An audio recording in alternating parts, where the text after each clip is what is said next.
Movie inaanza kwenye daladala, watu wote kimya, ila kuna mchizi mmoja amelala, alafu anakoroma kichizi. Pembeni yake kuna mtoto mmoja mkali kichizi. Mwamba usingizi umemkolea mpaka anamlalia. Pisi na mind vibaya mno, kibaba kinajinyoosha tu alafu kinarudi kudozi kama kawa.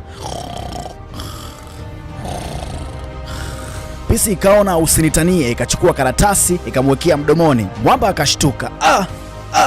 Wewe ni chizi nini? Nakuuliza, wewe ni mwehu? Mchumba naye sio kinyonge, wewe ndiyo chizi. Gari zima unakoroma wewe tu. Dada jiangalie, ili sio gari la baba yako. Nimekumind kinoma. Ugomvi ukawa wa kutosha tu. Mwamba akataka kumrudishia. Pisi nayo ikatoa maji ikamwagia. Konda akaona hawa ngoja ni dili nao. Konda akawaka kinoma. Dereva, simamisha gari. Hawa nawarudishia nauli zao, alafu nawashusha. Baada ya kushushwa, Pisi iko bize inaomba rift, ila Mwamba kaenda zake vichakani kukojoa. Wameomba sana rift, lakini baada ya muda mrefu kidogo kuna gari kakatiza. Dereva akapaki gari pembeni ili ampe rifti mwanadada. Mwamba akasanuka na yeye lazima aondoke. Dereva akaona isiwe kesi, akawabeba wote wawili. Kwenye gari kuna huyo Mwamba kavaa mzura, katulia tu anawachora. Ghafla akachomoa bunduki, wakapata wenge, alafu akawaambia, sasa mmetekwa rasmi, sitaki kusikia kelele, tulieni kimya. Baada ya kutekwa wakaletwa kwenye hili jumba bovu hapa, ila Mwamba baada ya kupitiwa tu na usingizi